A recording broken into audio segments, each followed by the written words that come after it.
Welcome to the next edition of the Revolutionizing Revenue podcast with RecView. It is my pleasure today to welcome Mark Thomason. Mark is Research Director for IDC and is responsible for digital business models and monetization practice within IDC. Mark, let's play a game of rapid fire challenges in monetization. All right, I'm ready. We'll come up with a better name next time. So, 5 different sections. What are the top, I don't know, you choose a number, the top challenges we're seeing out of billing evolution to cater for the different monetization challenges that we see, partner management and partner compensation, revenue share, revenue recognition management, data mediation, standardization of data coming in from disparate sources, and then people. So let's start out billing, biggest challenges. Billing would be, so depends on the industry. Yeah. So some industries, the SaaS industry, their life is good there as far as like having their subscriptions, and they're looking towards moving into consumption. So I would say the hardest thing about billing would be the pricing of something. Yeah. It's like how do you take all these variables and make a good solid business model or pricing model that goes forward and doesn't hurt you when you may not understand all the impacts and variables to the future. Yep. Okay, so that's like a really big area for customers to do all this innovation, because tools like yours give people a lot of choice, but what's the right choice for their business?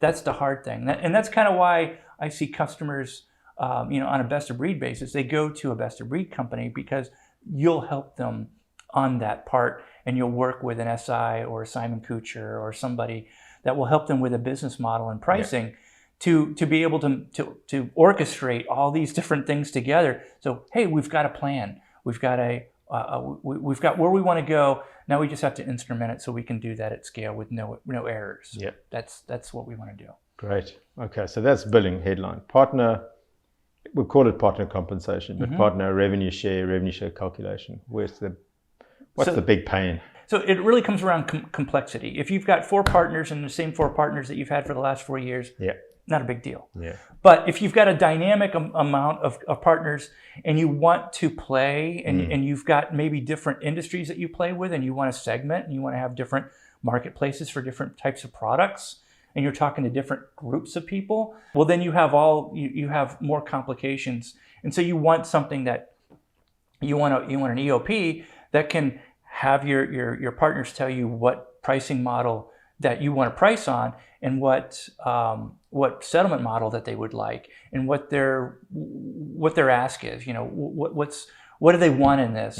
And then on the business model on paying them out, the billing product actually has to be able to pay them back either on the total revenue or some kind of usage metric. So it needs to be able to execute whatever was offered, or what the customer, what the partner wants on their settlement.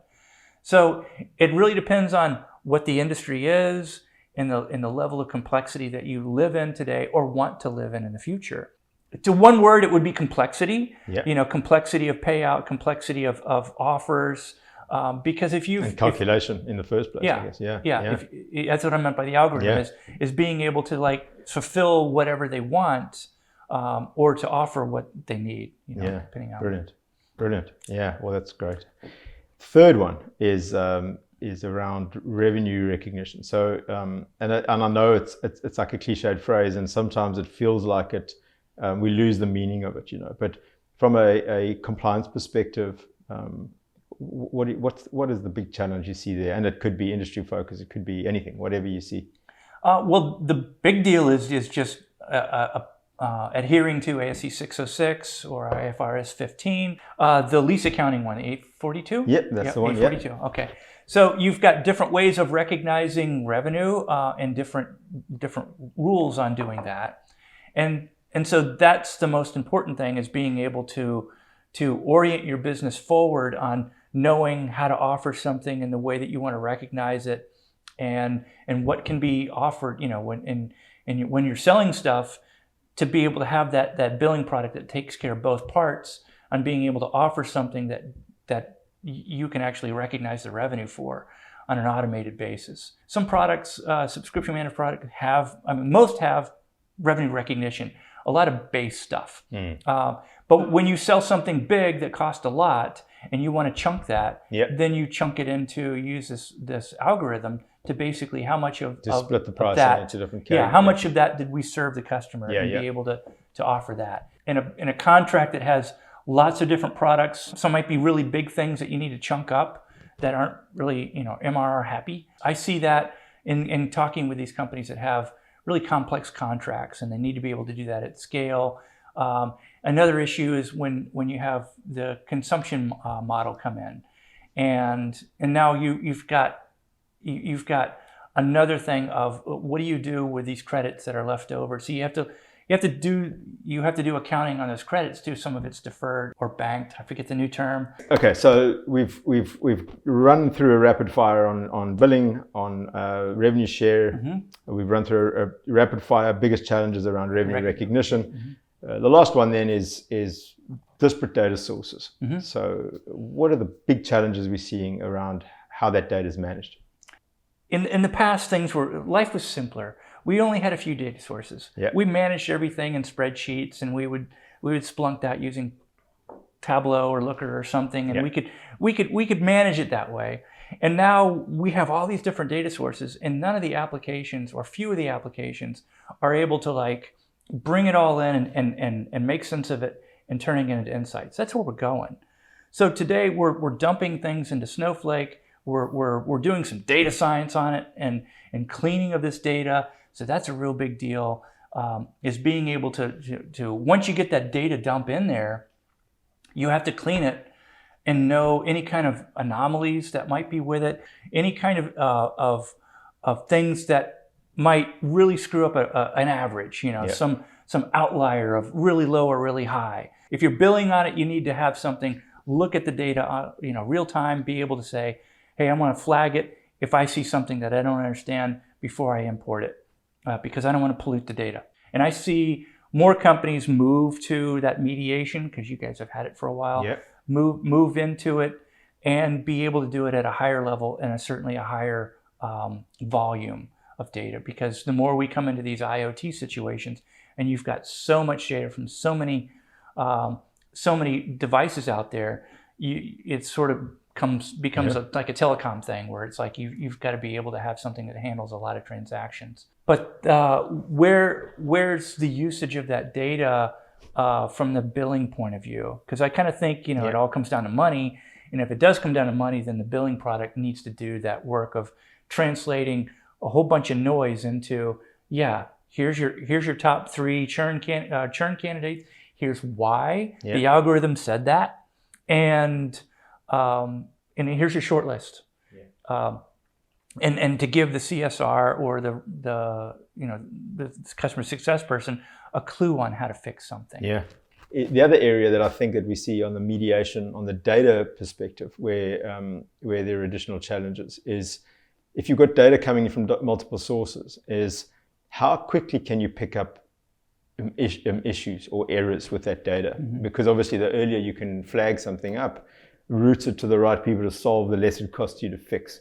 And so at a data level perspective, that error management piece as part of the mediation, I've seen as being an area of high demand, and also an area where I think it's not really being catered for as effectively as it could be, So it's tough. It's hard. It is, because you want to flag those things up, you want to push them, and it could be data at a sort of a data quality perspective, but it can also be around timing. It can be a whole bunch of things that affect whether that data is relevant at that point of time, and then also obviously the translation piece and the mediation, the standardization of that data. Last one, people. So where the biggest headaches, if you were to prioritize the people within a business, where are the biggest challenges? Well, it seems today that we have, so within companies like yours, you have services people that know your product really well. They're working with your SIs or other business consultants to help them create the art of the possible. Yeah. And what you're here today. Here's your future state 1, 2, wave, whatever you want to call it. Now that we've been in the recurring model for a while, we seem to have that's more prescribed and that's more known. And now we know what good ideas are and bad ideas are, and we know what challenging ideas are. Change management is becoming, or not becoming, it probably always has been, but Mark hasn't known it as being a big problem until, I've talked to a bunch of people and see some survey data. But change management is just so important in the days of hearing all these talks about AI. I was talking with a Microsoft CEO years ago, and we were talking about the transformation because they were upskilling Dynamics to add all these analytics capabilities in it. And they themselves inside Microsoft wanted to, we're starting to use these. And they, and so the CFO was like, I know there's some people in my group that may not want to embrace this. So I'm going to add some change management stuff. I'm going to add some gamification in here. I'm going to make it so every week, you tell me, somebody comes up and they said how they use this to make the customer happy or make accounting better. But they found out that there were some people that they didn't want to do that job. They didn't want to be upskilled. They wanted a job that they could do and not have to think about, and they didn't want it as their, because you and I'm guessing you're the same. It's sort of like when you're off the clock, you're still on the clock because I forgot about that. That goes with that. You're constantly taking... you get these little aha moments in the middle of your bicycle ride, and it's like, man, I didn't write that down. Yeah, exactly. So we take our data, we take our jobs with us, and some people don't want that. And I totally respect that because I've had times like that in my life. So the whole aspect of change management, especially when you're doing innovation on a business model or a selling motion or bringing in CPQ or something like that really changes the way they did something in the past. You need to start way early and handhold somebody through that change for the best outcome. Well, Mark, I think that's been fascinating. I think we really appreciate it, and we look forward to the next chapter. Happy to be here. Thank you. Appreciate it.